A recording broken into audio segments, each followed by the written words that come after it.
Ivana breaks her silence naman sa chismis na may relasyon sila ni Bacolod City Mayor Albi Benitez. Itinanggi ni Ivana na siya ang tinuturong girlfriend ni Mayor Albi na nakilala niya lang daw noong bumisita siya sa Bacolod. Say pa ni Ivana, hindi lang daw si Mayor Albi ang kakilala at kaibigan niyang politiko. Revelation pa ni Ivana, meron siyang ibang dinidate na nagpapasaya sa kanya.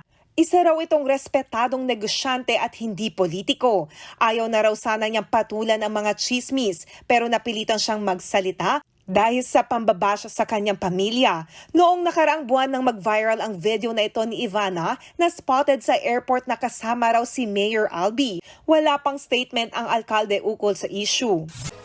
Mga kapatid, Nikki de Guzman po. Iba na ang may alam at may pakialam sa panahon ngayon.